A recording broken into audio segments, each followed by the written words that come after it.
penonton dimanapun berada, selamat datang di podcast kami, Langkah Kecil Mimpi Besar. Podcast yang bantu kamu tetap semangat walau langkahmu kecil, asal terus maju. Aku Sofi. Dan aku Fatimah. Di episode perdana ini kita mau bahas satu kalimat yang sering banget bikin kita ngerasa nggak cukup nih, yaitu aku harus hebat sekarang juga. Sofi, kamu jujur deh, pernah gak sih ngerasa harus langsung jago, kayak mendapatkan materi baru terus tiba-tiba otaknya ngeblank? Sering banget, apalagi waktu aku ngeliat teman udah ngerti duluan, terus udah ngerjain soal dan aku baru buka bukunya. Terus di situ aku langsung ngerasa kayak, duh gue ketinggalan jauh banget ya. Padahal ya kita sering banget lupa kalau semua orang tuh punya waktu, cara berpikir yang berbeda. Cuma karena orang lain udah sampai garis 50, bukan berarti kamu gagal di garis 10. Setuju, dan yang bikin makin susah tuh ketika kita lihat sosial media. Karena kita ngelihat teman sukses, terus dia gitu dapat nilai bagus, terus menang lomba. Nah, tapi kita nggak lihat proses capek dan gagalnya.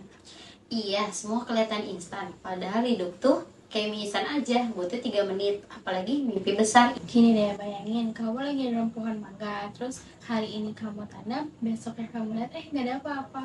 Plusnya juga masih tanah doang, tapi kamu tetap siram, tetap rawat, dan lama-lama tumbuh juga. Nah, belajar juga kayak gitu. Kamu mungkin belum melihat hasilnya sekarang, tapi bukan berarti kamu gagal. Bisa jadi kamu lagi tumbuh, cuman prosesnya emang butuh waktu.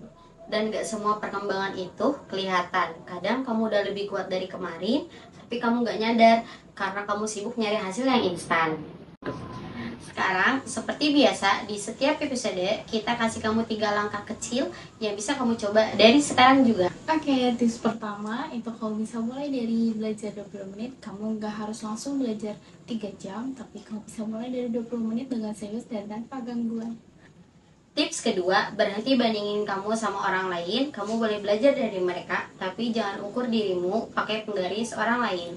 Dan tips terakhir, kamu bisa kasih self reward setelah belajar.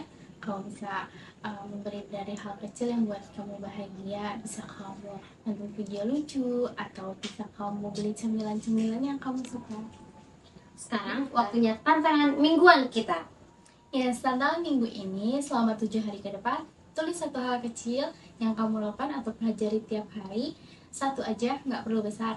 Karena kalau kamu terus jalan, sekecil apapun langkahmu, kamu tetap bergerak maju. Jangan lupa, kamu gak harus hebat hari ini. Yang penting kamu gak berhenti.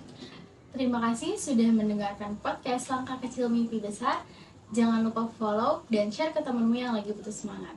Sampai ketemu di episode selanjutnya. Ingat, mimpi besar dimulai dari langkah kecil.